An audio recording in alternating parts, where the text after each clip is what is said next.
ఓం గణేశాయ నమః. ఓం శ్రీకృష్ణ పరబ్రహ్మణే నమః. శ్రీమద్భాగవతం షష్ఠస్కందము. సమస్త గురుమండలికి హృదయపూర్వక ధన్యవాదాలు తెలుపుకుంటూ భాగవతం చదువుకుంటున్నాము. విశ్వరూపుడు గురించి తెలుసుకున్నాము. ఇప్పుడు వృతాసురుడు, సుర పురోహితుడైన విశ్వరూపునకు 3 శిరస్సులుండెను. ఒక శిరస్సు సురాపానము, ఇంకొక శిరస్సు సోమరస పానము చేస్తాయి. 3వ శిరస్సు అన్నం తినేది. అతని తల్లి అసుర స్త్రీ అవటం చేత యజ్ఞాలలో ఆవిర్భాగాన్ని దేవతలకు కనిపించకుండా గుప్తంగా అసురులకు కూడా కొంత ఇస్తుండేవాడు. ఈ విషయాన్ని ఇంద్రుడు తెలుసుకొని అతనికి అసురుల యందు సానుభూతి ఉండవచ్చు, అయినా అంతగా పట్టించుకోనవసరం లేదు అని బ్రహ్మదేవుడు మొదటనే చెప్పి ఉన్నప్పటికీ రోషావేశపరుడై అతి కష్టం మీద లభించిన గురుదేవుడు అని ఆయన ఆలోచించకుండా విశ్వరూపుని 3 శిరస్సులను ఖండించాడు. ఇంద్రుడు ఆ 3 శిరస్సులు కపింజలము, కలవింకము, తిత్తిరి అనబడే 3 పక్షులై నీవు బ్రహ్మహత్య చేసిన మహాపాతకుడవు అని మాటి మాటికి జ్ఞాపకం చేస్తున్నట్టుగా ఇంద్రుని చుట్టూ అరుస్తూ ఎగురుతున్నాయి. అతడు ఆ బాధను భరించలేక ఆ పాపాన్ని స్వీకరించి 1 సంవత్సరం భరించి చివరకు దాన్ని 4 భాగాలుగా విభజించి భూమికి, నీటిని, వృక్షాలకు, స్త్రీలకు పంచిపెట్టాడు. దాని వలన భూమికి చౌడు పట్టే దోషం, నీటికి నురుగులు బుడగలు అయ్యే దోషం, వృక్షాలను కోస్తే జిగురు కారే దోషం, స్త్రీలకు ఋతుస్రావ దోషం పట్టాయి. తన పాపం భరిస్తున్నందుకు ప్రతిగా భూమి యందు తవ్వబడిన గొయ్యి దానంతట అదే పూడుకొని పోయేటట్లును, మలినాన్ని ప్రక్షాళనం చేసే గుణము నీటికిని, నరికిన చిగుర్చే గుణం వృక్షాలకు, కామభోగాన్నివ్వగల శక్తిని స్త్రీలకు ఇచ్చాడు. దేవేంద్రుడు చేసిన ఘోర కృత్యానికి దుఃఖించిన విశ్వరూపుని తండ్రి అయిన త్వష్ట ప్రజాపతి ఒక మహాయాగాన్ని చేసి ఇంద్రుని రూపుమాపటానికి ఆ హోమగుండం నుంచి మహాభయంకరుడైన ఒక అసురుడిని సృష్టించాడు. వాడు ప్రళయకాల రుద్రుని కంటే భయంకరుడే క్షణక్షణానికి ఎదిగిపోతూ ఆకాశాన్నంటి మిరుమిట్లు గొలిపే కాంతులతో నోరు తెరచి నక్షత్ర గ్రహాలను సప్పరించి ఉమ్మేస్తున్నాడు. అతని పేరు వృతాసురుడు. దేవతలంతా గుమిగూడి తమ అస్త్రాలను వానిపై ప్రయోగించగా వాటినన్నింటినీ ఆ రాక్షసుడు మింగేస్తున్నాడు. దేవతలు తేజోహీనులైపోయారు. వానిని జయించలేక దిక్కుతోచక భయంతో పారిపోయి శ్రీమన్నారాయణ వద్దకు పరిగెత్తారు. పాల సముద్రంలో శ్వేత దీపాన్ని సమీపించి స్తుతించగా ఆ భువనమోహనాకారుడు వారికి సాక్షాత్కరించాడు. దేవతలంతా ఆ దేవదేవుని సాష్టాంగ దండ ప్రణామాలు చేసి ఇలా మొరపెట్టుకున్నారు.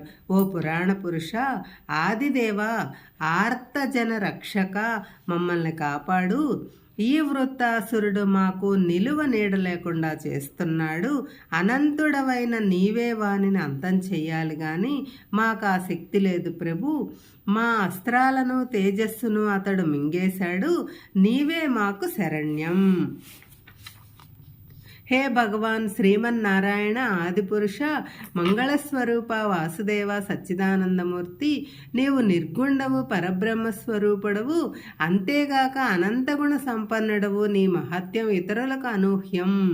నీ మాయలో పడిన కుతర్క పండితుల బుద్ధికి నీవు అగోచరుడువు.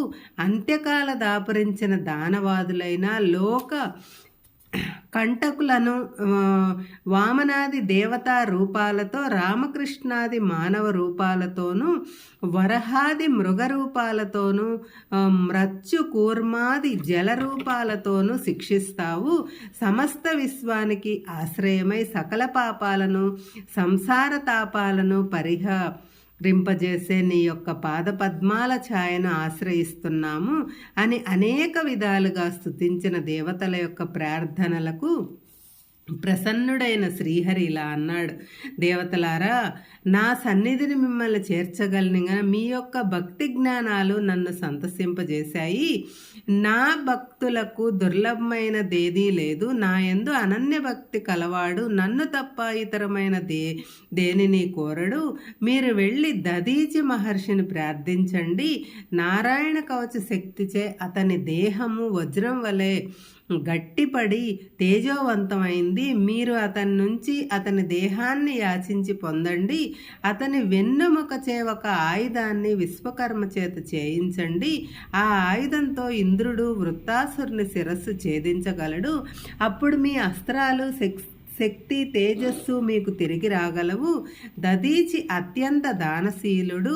అశ్విని కుమారులను ముందు ఉంచుకొని దదీచిని ఆశ్రయించండి, మీ కోరిక నెరవేరగలదు అని చెప్పి అంతర్ధానమయ్యాడు. ఇంద్రాది దేవతలు దదీచి మహర్షి వద్దకు వెళ్ళి ఎంతో బిడియంతో తమ కోరికను వెలిబుచ్చుకున్నారు. ఆ కోరికలోని నీచత్వము, స్వార్థపరత వారిని ఎత్తి చూపాలనే ఉద్దేశంతో ఆ మహర్షి ఇలానన్నాడు, సురశ్రేష్ఠులారా, ఎంతో విరాగులైన వారు కూడా మరణాన్ని ఆహ్వానించరు.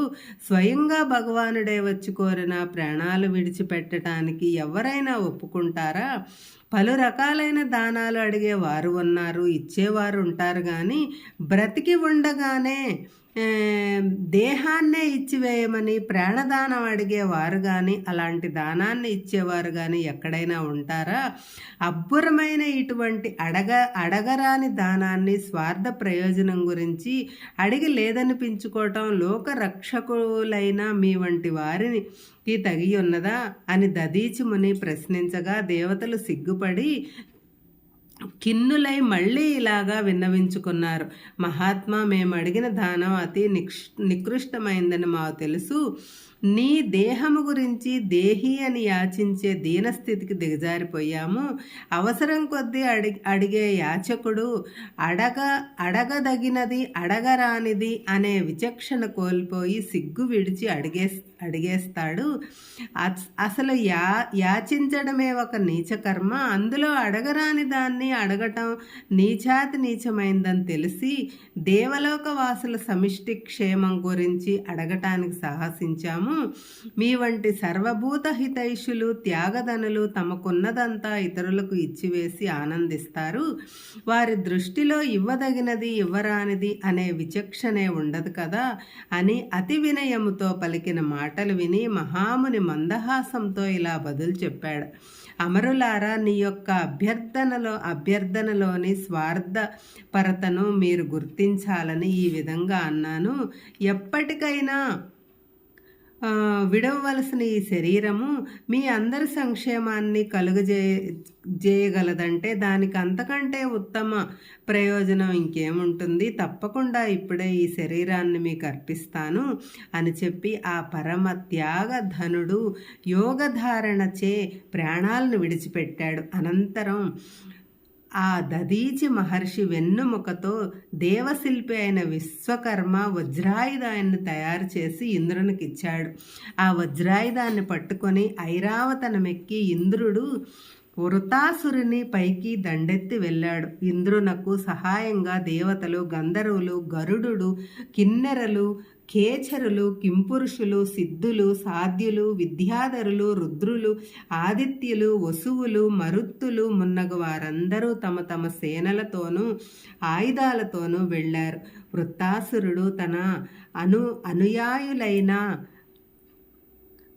నముచి, శంబర, అనర్వ, పులోమ, హయగ్రీవ, వృషపర్వ, హేతి, ప్రహేతి, ఉత్కట, ధూమ్రకేశ, విరూపాక్ష, ఇల్వల, పల్వల, విప్రచిత్తి, అంబర, అయోముఖ మొదలైన అనేక మంది రాక్షస వీరులతో సేనలతో దేవతలను ఎదుర్కొనటానికి తరలి వెళ్లారు. ఏనుగుల మధ్యను కలిగి వెళుతున్న పర్వతంలాగా కనిపిస్తుంటే వృతాసురుడు అతి భయంకరంగా ఉన్నాడు. సురాసురుల మధ్య భయంకరంగా ఆ మహాసంగ్రామం కృతయుగం నుంచి త్రేతాయుగం వరకు కొనసాగింది. రెండు వైపులా సమాన బలంతో సామర్థ్యముతో తాత్కాలిక జయాపజయాలతో యుద్ధం జరిగింది. నర్మదా నది తీరాన రణరంగమంతా నెత్తుటి మడుగుతోనూ మృతదేహాలతోనూ విరిగిన ఆయుధాలతోనూ నిండిపోయింది. దైవశక్తి దేవతలకు రక్షణగా నుండటం చేత రాక్షస బలం తరిగిపోవటం ఆరంభించింది. జరిగిన నష్టాన్ని చూసి రాక్షసులు భయపడి పారిపోవటం మొదలుపెట్టారు. వృతాసురుడు ఇది గమనించి పారిపోతున్న వారిని నిలిపి ఇలా ప్రబోధించాడు: రాక్షస వీరుల్లారా, పుట్టిన ప్రతి జీవి చావక తప్పదు. వీరుడైన వారు యుద్ధభూమిలో చస్తే వీరస్వర్గం పొందుతాడు. ధీరుడైన వాడు యోగధారణచే బ్రహ్మపదం చెందుతాడు. ఈ విధంగా పారిపోయి క్షుద్రజీవుల్లాగా చస్తే అపకీర్తి దుర్గతి కలుగుతాయి. మీరంతా నిలిచి పోరాడండి అని చెబుతున్న తమ నాయకుని మాట మన్నించి కొందరు ఆగిపోయినా మిగిలిన వారు పారిపోతుంటే దేవతలు వారిని వెంబడించి చంపటం మొదలుపెట్టారు. ఇది చూసి వృతాసురుడు దేవతలపై క్షుద్ధుడై ఇలా అన్నాడు: ఓ దేవతలారా, మీరు భీరులు, మీలో వీరధర్మము అసలే లేదు. పారిపోతున్న వారిని వెనుక నుంచి చంపటం ఎక్కడ న్యాయం? ఇది మీకు నిజంగా పోరాడే ధైర్యం ఉంటే వచ్చి నాతో తలపడండి. పిరికి పందల్లాగా పారిపోతున్న వారికి వెన్నుపోటు పొడవటం వీర లక్షణం కాదు అని గంభీరంగా గర్జించేసరికి దేవతలు కొందరు మూర్ఛపోయారు. వారి సేనలు చెదిరిపోయాయి. వృతాసురుడు తానే రంగంలోకి దిగాడు. పెద్ద బండరాళ్ల వంటి పాదాలతోనూ స్తంభాల్లాంటి కాళ్లతోనూ నడిచి వచ్చే పర్వతం లాంటి దేహముతో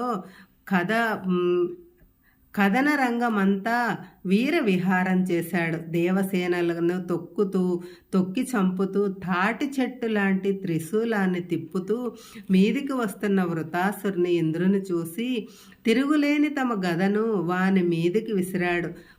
వృత్రుడు ఆ గదను తన ఎడమ చేత్తో పట్టుకొని దానితోనే ఇంద్రుడి వాహమైన ఐరావతను కొట్టగా దాని కుంభస్థలం బర్ధలై అది తనపై ఆసీనుడయ్యున్న ఇంద్రునితో సహా 7 ధనుస్సుల దూరాన వెళ్ళిపడింది. కష్ట పరిస్థితిలో నిస్సహాయుడై పడియున్న శత్రువును మళ్ళీ కొట్టరాదనే నీతిని పాటించి వృత్రుడు మళ్ళీ దెబ్బతీయకుండా వేచి ఉన్నాడు. ఇంతలో ఇంద్రుడు లేచి ఐరావతం యొక్క శరీరాన్ని 8 నిమిరి దానికి ఉపశమనం కలిగించి లేవదీసి మళ్ళీ వృతాసురునిపై దాడి చేయటానికి సిద్ధపడ్డాడు. అది చూసి వృత్రుడు వికటాట్టహాసంతో నవ్వి తన అన్న అయిన విశ్వరూపుణ్ణి అన్యాయంగా చంపిన ఇంద్రునిపై క్రోధావేశుడై హోంకరించి గర్జించాడు. పర్వతాలు ఊగిసలాడాయి. సముద్రం అల్లకల్లోలమయ్యాయి. భూమి కృంగింది. కొందరు మూర్ఛపోయాడు. వృతుడు ఇంద్రునితో ఇలా అన్నాడు: ఓయి సురాధమా, నీవు బ్రహ్మ హంతకుడవు. నీ వంటి మహాపాపితో యుద్ధం చేయవలసి రావటం నా దౌర్భాగ్యము. నా సోదరుడైన విశ్వరూపుడు నీకు విద్య నేర్పి విజయం చేకూర్చిన సద్గురువు, నీకు నీవారైన దేవతలను రక్షణ కల్పించే గురుదేవుడు యజ్ఞదీక్షలో నుండగా నీవు నిర్దాక్షిణ్యముగా అతని తలలను నరికి హేయమైన పాపకృత్యం చేశావు. నీ అంత నీచుడు గురుద్రోహి ఇంకెవరో ఉండరు. ఇదిగో ఇప్పుడే నా శూలాన్ని నీ గుండెలో గుచ్చి నిన్ను అంతమొందించి నా సోదరునికి ఆత్మశాంతి కలగజేస్తాను. పాపాత్ముడైన నీ మాంస ఖండాలు కాకులు గద్దలు కూడా ముట్టుకోవు. ఒకవేళ అలా జరగకపోతే నీవే ఈ వజ్రాయుధంతో నా శిరస్సు ఖండిస్తావు. అది కూడా నాకు మేలే అవుతుంది. మహాత్ముడైన దదీచి యొక్క ఎముకలతో చేయబడిన ఆ వజ్రాయుధం నీకు నారాయణ అభయం ఆశ్రయం ఉన్నది. నేను వీర స్వర్గానికే పోతాను. నా కర్మబంధాలు వీడి నేను ఆ సంరక్షణ భగవానుని చరణ సన్నిధికి పోతాను గాని నీలాగా భోగలాలసుడనై పాపకృత్యాలు చేస్తూ పడి ఉండను. నీవు నాపై వజ్రాయుధాన్ని ప్రయోగించు, అది కూడా నీ గదవలే నా మీద నిష్ఫలమైపోతుందేమోనని భయపడుతున్నావా అని కవ్వించాడు. అకస్మాత్తుగా అతని మనస్సు నారాయణ యందు నిలిచిపోయింది. యుద్ధభూమి కనుమరుగైనది. ఇలాగా ప్రార్థించసాగాడు. ప్రభు పద్మనాభ, నాకు వైకుంఠము కానీ బ్రహ్మపదం కానీ స్వర్గలోక భూలోక పాతాళలోక ఆధిపత్యం కానీ అక్కర్లేదు. నాకు సిద్ధులు కానీ యోగశక్తి కానీ మోక్షం కానీ వద్దు. నిన్ను చేరటానికి నా హృదయం పరితపిస్తున్నది. నాకు పుణ్యపురుషులతో సాంగత్యమే జన్మజన్మలు లభించేటట్లు అనుగ్రహించు. నీయందు భక్తి లేని వారితో కానీ తత్వజ్ఞానం లేని వారితో కానీ సంసార లంపటంతో కానీ ఎలాంటి సంపర్కము కలుగకుండునట్లు అనుగ్రహించు. నీ దాసానుదాసులతో చెలిమి భాగ్యగృహ విత్తాదుల యందు విరక్తిని ప్రసాదించు అని తన ఇష్టదేవతను ప్రార్థించుకొని తన ప్రస్తుత కర్తవ్యమైన దేవతల దాడిని ఎదుర్కోవటాన్ని పూనుకొన్నాడు. ఇంద్రునిపైకి భయంకరమైన తన త్రిశూలాన్ని ప్రయోగించాడు. ఆ ప్రళయ కాలాగ్ని వలె ఇంద్రుని మీదికి శరవేగంతో రావటం చూసి ఇంద్రుడు దాన్ని వజ్రాయుధంతో ఖండించి వృత్తిని బాహువు కూడా ఆ ఆయుధంతోనే ఖండించాడు. వానికి అమితమైన బాధ కలిగిన రెండవ చేతితో ఒక పరిఘమ అంటే ఇనుప గుదియ పట్టుకుని ఐరావతాన్ని ఇంద్రుణ్ణి కొట్టారు. ఐరావతం బెదిరిపోయింది. ఇంద్రుని చేతి నుంచి వజ్రాయుధం జారిపోయింది. ఇదే అదను అని వృత్తుడు భావించి ఇంద్రునిపై వేటు వేయలేదు. యుద్ధనీతిని పాటించి సిగ్గుతో తల వంచుకొని ఉన్న ఇంద్రునితో ఇలా అన్నాడు: ఇంద్రా, భయపడకు, అభయమిస్తున్నాను. ఆయుధహీనుని చంపటం ధర్మం కాదు. లేచి నీ ఆయుధాన్ని ధరించు, యుద్ధం చెయ్యి. అందరం ఆ పరమాత్మని మాయా యంత్రంలో మరబొమ్మలమే. జయాపజయాలను ఆయనే అనుగ్రహిస్తాడు. ఇప్పుడు నా విషయమే చూడు. నా చెయ్యి తెగిపోయినది. అయినా నాలో కొన ఊపిరి ఉన్నంత వరకు నేను యుద్ధం చెయ్యాలి. నీవు లేచి నీ కర్తవ్యం నిర్వర్తించు అన్నాడు. అసురుని తత్వ జ్ఞానానికి దైవభక్తికి ఇంద్రుడు ఆశ్చర్యపోయాడు.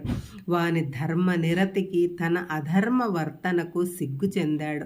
తన వజ్రాయుధాన్ని చేతబోని వృత్తినితో ఇలా అన్నాడు: దానవేంద్ర, నీ యొక్క తత్వజ్ఞానం వాసుదేవ భక్తి అమోఘమైనట్టిది. విష్ణు తత్వాన్ని నీవు బాగా గ్రహించిన వాడవు. ఇంక నీవు ఈ రాక్షస స్వరూపంలో నుండదగిన వాడవు. నీవు ఆ పరమాత్మను చేరగలవు అని చెబుతున్న ఇంద్రునకు వృతుడు యుద్ధానికి పురిగొల్పి భయంకరంగా గర్జిస్తూ మీదకు వరగ్గానే ఇంద్రుడు వాని రెండవ బాహువును కూడా వజ్రాయుధంతో నరికివేశాడు. రెక్కలు తెగి పర్వతంలాగా అసురుడు నేల కూలినప్పటి ఆకాశానికి భూమికి తగులినట్లు నోరు తెరచి నాలుక చాచి ఇంద్రునితో సహా ఐరావతాన్ని మింగివేశాడు. దేవతలు అది చూసి హాహాకారాలు చేశారు. కానీ నారాయణ కవచ ప్రభావం చేత ఇంద్రుడు సురక్షితంగానే ఉన్నాడు. వజ్రాయుధంతో అసురుని పొట్ట చీల్చుకుని బయటికి వచ్చి ఆ ఆయుధంతోనే వారి శిరస్సు ఖండించాడు. ఆ శిరస్సును ఛేదించటానికి వజ్రాయుధానికి కూడా 1 సంవత్సర కాలం పట్టింది.